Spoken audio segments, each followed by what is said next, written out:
Hello friend, good afternoon, welcome to your channel Crack WBTET primary interview related লক্ষ্যভেদ সিরিজের part 7 এ তোমাদের সবাইকে জানাই স্বাগত।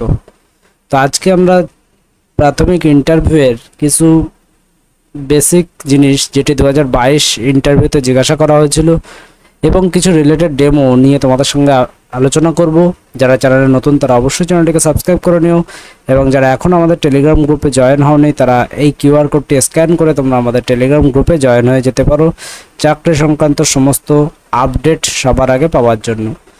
তো চলো দেরি না করে আজকের বিষয়টি দেখে নেওয়া যাক। তার আগে যারা প্রত্যেকের জন্য একটি ফ্রি পিডিএফ রয়েছে ইন্টারভিউ প্রিপারেশনের জন্য, যারা ইন্টারেস্টেড তারা প্রত্যেকে এটি নিতে পারবে। এটি কিভাবে নেবে তার জন্য তোমরা সম্পূর্ণ ভিডিওটি দেখতে থাকো। আজকের প্রথম যে প্রশ্নটি রয়েছে এনসিএফ 2020 সম্পর্কে কি জানো, অর্থাৎ 2020 এনসিএফ সম্পর্কে কি জানো। দেখো, এটি 2022 ইন্টারভিউতে একজনকে জিজ্ঞাসা করা হয়েছিল।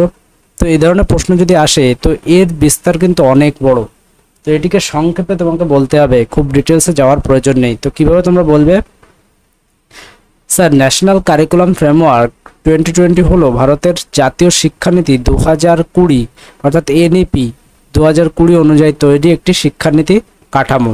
এই শিক্ষা ব্যবস্থা যুগোপযোগী ও শিশুকেন্দ্রিক করার জন্য তৈরি করা হয়েছে। ব্যাস সুন্দর করে এইটুকু বলে দাও তোমরা, কারণ তোমাকে জিজ্ঞাসা করা হয়েছে এনসিএফ 2020 সম্পর্কে কি জানো। তোমার লক্ষ্য উদ্দেশ্য কিন্তু এই মুহূর্তে বলার প্রয়োজন নেই। যদি তারা মনে করেন বা তুমি দুই একটি লক্ষ্য উল্লেখ করে দিলেও দিতে পারো, যদি টাইম পাও তো উল্লেখ করে দিতে পারো।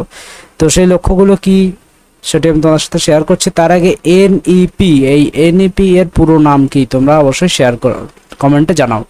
এরপরে একটা বিষয় বলি, এনসিএফ 2020 সম্পর্কে যদি তোমাদের ডিটেলস ভিডিও লাগে তাহলে তোমরা অবশ্যই কমেন্টে কমেন্ট করো, তাহলে সম্পূর্ণ এনসিএফগুলো নিয়ে একটি ভিডিও তোমাদের করে দেবো। তো দেখো, এই যে এনসিএফ, যদিও এটি এনসিএফ 2020 অর্থাৎ এনসিএফ 2020 নামে পরিচিত, মূলত এটি ছিল একটি প্রস্তাবনা যার ভিত্তিতে পরবর্তী সময় বিভিন্ন স্তরের জন্য পৃথক এনসিএফ তৈরি করা হয়। এনসিএফ 2020 লক্ষ্য ও বৈশিষ্ট্য, অর্থাৎ এর যে লক্ষ্য বৈশিষ্ট্য কি ছিল, 5+3+3+4 এই কাঠামো। আর বাদ বাকি ডিটেলসে তোমাদের আসার প্রয়োজন নেই ওই মুহূর্তে, কারণ ইন্টারভিউতে শর্ট টাইমে তোমাদের জানতে হবে, ইনফরমেশন রাখতে হবে। যদি তোমাকে জিজ্ঞাসা করে তাহলে ডিটেলসটি বলো, না হলে ঠিক এখান থেকে এইটুকু বলে তোমরা ছেড়ে দাও এবং এর দু একটি বৈশিষ্ট্য বলে দিতে পারো। যেমন মাতৃভাষায় শিক্ষাদান করা এই এনসিএফ এর একটি উদ্দেশ্য ছিল। স্কিল ও জীবনমুখী শিক্ষা দান এই স্কিলের একটি উদ্দেশ্য ছিল। বহুমুখী মূল্যায়ন পদ্ধতি এই স্কিল অর্থাৎ এনসিএফ 2020 উদ্দেশ্য ছিল। তো এই তিনটি বিষয়কে শুধু উল্লেখ করে তোমরা চলে যাও। এবার যদি ডিটেলসে তোমাদের নলেজ রাখতে হয় তাহলে আরও অনেক ডিটেলস রয়েছে, সেগুলি নয় অন্য কোনো ভিডিওতে শেয়ার করে দেবো। তো মোটামুটি একটু জেনে রাখো যে এনসিএফ 2020-তে মেইন যে কাঠামো, নতুন একটি কাঠামো 5+3+3+4 এটি চালু হয়েছিল, যার মধ্যে প্রথম 5 বছর ছিল কিন্তু প্রাথমিক স্তর, যেটিকে প্লে স্কুল এজ বলা হতো, যার ছিল প্রথম ও দ্বিতীয় শ্রেণী কিন্তু এই স্তরের অন্তর্গত। প্রথম 3 বছর প্রস্তুতিমূলক স্তর অর্থাৎ 3 থেকে 5 পর্যন্ত ক্লাস কিন্তু এই স্তরের অন্তর্গত। তারপরে 3 বছর রয়েছে মধ্য স্তর অর্থাৎ 6 থেকে 8, এই স্তর কিন্তু এই 3 বছর অর্থাৎ মধ্য স্তরের অন্তর্গত, এবং লাস্ট 4 বছর কিন্তু মাধ্যমিক স্তর অর্থাৎ নবম থেকে দশম শ্রেণীর অন্তর্গত। এবং এর যে বৈশিষ্ট্য অর্থাৎ মাতৃভাষা শিক্ষা কি বলা হয়েছে, শিশুর প্রথম 8 বছর মাতৃভাষা বা আঞ্চলিক ভাষায় পড়ানোর পরামর্শ। তাহলে প্রথম 8 বছর মাতৃভাষায় তাকে পড়াতে হবে, এটি বলেছে কোন এনসিএফ 2020। স্কিল ও জীবনমুখী শিক্ষা কি বলেছে এটি সম্পর্কেও বলে, শুধু বই মুখস্থ না করে চিন্তা শক্তি, সমস্যা সমাধানের ক্ষমতা, নৈতিকতা ও মানবিক গুণাবলীর বিকাশে জোর দিতে বলেছে কিন্তু এনসিএফ 2020। বহুমুখী মূল্যায়ন পদ্ধতি শুধু পরীক্ষার ফল নয় বরং ধারাবাহিক মূল্যায়ন, সহপাঠ কার্যাবলী, ব্যবহার ও দক্ষতা মূল্যায়ন কিন্তু এনসিএফ 2020 একটি মূল লক্ষ্য, যার বাস্তবায়নে কিন্তু এই যে হলিস্টিক প্রোগ্রেস রিপোর্ট কার্ড বর্তমানে কিন্তু চালু অলরেডি হয়ে গেছে। তো আরও অনেক ইনফরমেশন রয়েছে এনসিএফ সম্পর্কে, যদি প্রয়োজন হয় তোমরা অবশ্যই কমেন্ট করো। তোমাদের কমেন্ট না পেলে আমরা কিন্তু এই ডিটেলস ভিডিও দেবো না। যে এনসিএফ যেগুলি রয়েছে সমস্ত এনসিএফগুলি নিয়ে আমরা একটি ভিডিওতে তোমাদের শেয়ার করে দেবো যদি তোমাদের কমেন্ট পাই। তো এর পরের একটি প্রশ্ন দেখো, দুজন আধুনিক কবি এবং দুজন প্রাচীন কবির নাম বলো। দেখো, প্রশ্নগুলির উত্তর দেওয়ার আমি কিন্তু আবারও আর একবার স্মরণ করে দিয়ে, অনেকেই মনে হতে পারে যে দুই একটি প্রশ্ন করানো হয় কিন্তু কথাটা বেশি বলা হয়। দেখো আমি কিন্তু বারবার বলেছি যে ইন্টারভিউতে তোমরা অবশ্যই অনেক কিছু জানো, অনেক কিছু পারো, তা সত্ত্বেও ইন্টারভিউতে দেখবে কেউ 10 পেয়ে যাচ্ছে, 10-এর মধ্যে 9 পেয়ে যাচ্ছে, 8 পেয়ে যাচ্ছে, আবার কেউ 4-5-এ আটকে যাচ্ছে। কারণটা কি? যে 4-5-এ আটকে যাচ্ছে সেও কিন্তু অনেকটাই জানে, তাকে লিখতে দিলে কিন্তু অনেকটাই পারবে, কিন্তু অ্যাপ্রোচগুলো ঠিক নেই। তো অ্যাপ্রোচগুলো ঠিক করতে হবে। কি? দুজন আধুনিক কবি এবং দুজন প্রাচীন কবির নাম বলো। আমি বলেছি কি ইন্টারভিউতে সব হবে টেকনিক্যালি। ইন্টারভিউয়ার তো তোমার কথায় তুমি ইন্টারভিউয়ারকে অপারেট করবে, ইন্টারভিউয়ার তোমাকে করবে না, তুমি ইন্টারভিউয়ারকে অপারেট করবে, সেই টেকনিক শিখতে হবে। তো কি বলছে? দুজন আধুনিক কবি এবং দুজন প্রাচীন কবির নাম বলো।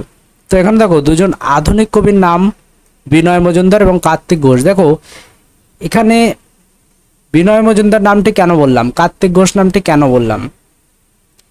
প্রথমত আমি বলেছি কি আমি যে বিষয় সম্পর্কে জানি না সেই বিষয়ে উল্লেখই করব না। তাহলে বিনয় মজুমদার ইনি কিন্তু প্রাথমিকের ক্লাস 2 এর যে আমার বাড়ির কাছে, যেটি তোমাদের বলেছিলাম যে বাংলা থেকে এই কবিতাটির ডেমো সুন্দরভাবে ফোটানো যাবে, আমার বাড়ির কাছে, এবং সেই কবিতাটা লিখেছেন কে? বিনয় মজুমদার।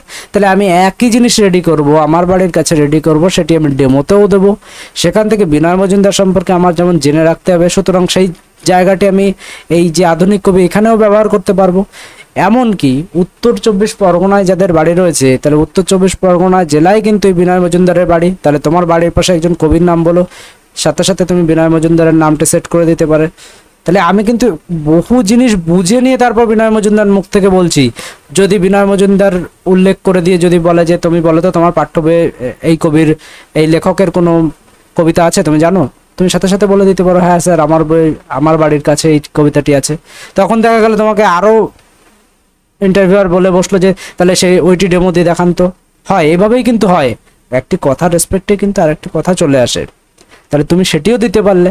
ইন্টারভিউয়ার ভাবছে কি যে তুমি তো কত কিছু জানো, তোমাকে অজান্তে যে কোনো একটা কিছু ধরলাম, বিনয় মজুমদার সম্পর্কে একটা ডেমো দিতে বললাম, তুমি ডেমো দিয়ে দিলে, তাহলে ইন্টারভিউয়ার ভাবলো কি তুমি অনেক কিছু জানো। আসলে তোমার পাতানো রাস্তায় কিন্তু সে চলেছে।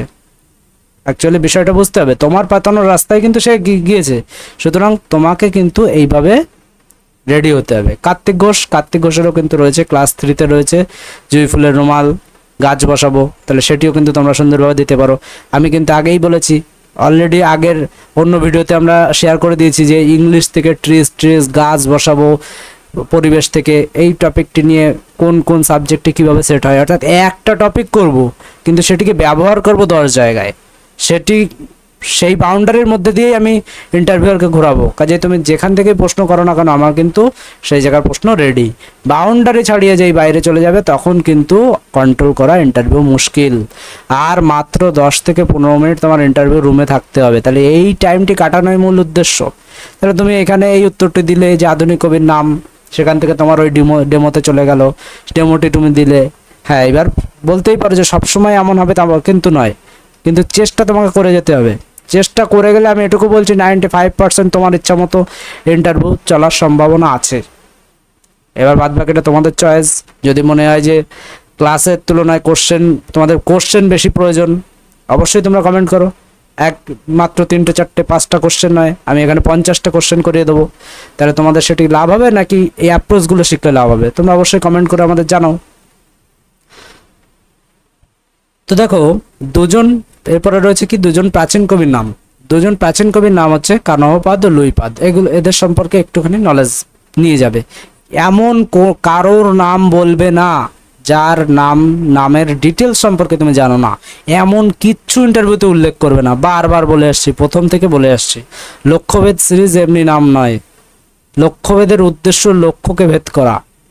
সুতরাং এই বিষয়গুলিকে খেয়াল রাখতে হবে। আমি শিখবো, অনেক বাউন্ডারি যখন ওপেন হয়ে যাবে খোলা জায়গায় কিন্তু তুমি কন্ট্রোল করতে পারবে না ইন্টারভিউ। সুতরাং বাউন্ডারি জায়গায় তোমাদের আনতে হবে। আমাদের ইন্টারভিউ প্রিপারেশনের জন্য মোট 3টে পিডিএফ রয়েছে, আমি আর ডিটেলস এখানে বলছি না, বলে তোমাদের মূল্যবান টাইম নষ্ট করছি না। যাদের প্রয়োজন পেইড পিডিএফ 3টে নিতে ইচ্ছুক তারা ইন্টারভিউ লিখে হোয়াটসঅ্যাপ করবে এই নম্বরে, এবং যারা ফ্রি পিডিএফ নিতে ইচ্ছুক তারা ইন্টারভিউ ফ্রি পিডিএফ লিখে এই নম্বরে হোয়াটসঅ্যাপ করবে। বাদ বাকি সবই জানো তোমরা, এখানে স্ক্রিনে দেওয়া আছে, দেখে নিয়ে একবার সেভাবে হোয়াটসঅ্যাপ করতে পারো। নেক্সট প্রশ্ন, গাড়ির ধোঁয়া থেকে কোন গ্যাস নির্গত হয়? ভেরি ইম্পর্টেন্ট একটি প্রশ্ন, গাড়ির ধোঁয়া থেকে কোন গ্যাস নির্গত হয়? তো এখানে কি বলেছে দেখো, গাড়ি থেকে নির্গত কালো ধোঁয়ায় যে বিষাক্ত গ্যাস থাকে তা হলো গাড়ির ইঞ্জিন চলে ফুয়েল দিয়ে, সেই ফুয়েল পোড়াতে চায় অক্সিজেন। ফুয়েলের সাথে পর্যাপ্ত অক্সিজেন না থাকলে ফুয়েল ঠিকমতো বার্ন করে না, এ সময় কালো ধোঁয়া বার হয় যা কার্বন মনোক্সাইড গ্যাস। তাহলে গাড়ির ধোঁয়া থেকে নির্গত হয় যে গ্যাস তার মধ্যে কিন্তু শুধু কার্বন মনোক্সাইড নয়, কার্বন ডাইঅক্সাইডও থাকে, এছাড়াও আর সালফার ডাইঅক্সাইড থাকে, আরও কিছু কিছু দূষক পদার্থ কিন্তু থাকে, কিন্তু সেগুলিকে কিন্তু যে মোটরসাইকেল যে সাইলেন্সার তার মাধ্যমে কিন্তু নিয়ন্ত্রণ করা হয়। এইবার এখানে যে কালো ধোঁয়া, এই কালো ধোঁয়ার জন্য দায়ী কিন্তু কার্বন মনোক্সাইড গ্যাস। তো এটিকে কিন্তু তোমাদের মনে রাখতে হবে, এই ধরনের প্রশ্নও কিন্তু 2022 সালের ইন্টারভিউতে ধরা হয়েছিল। আর একটি প্রশ্ন, 50 থেকে 60-এর মধ্যে কয়টি মৌলিক সংখ্যা আছে কি কি?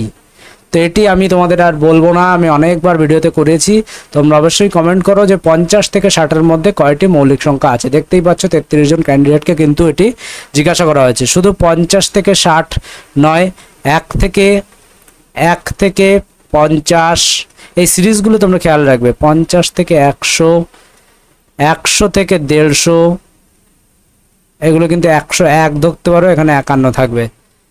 এরপরে আরো কিছু মনে রাখবে যে 50 থেকে 60 এই বিষয়গুলি।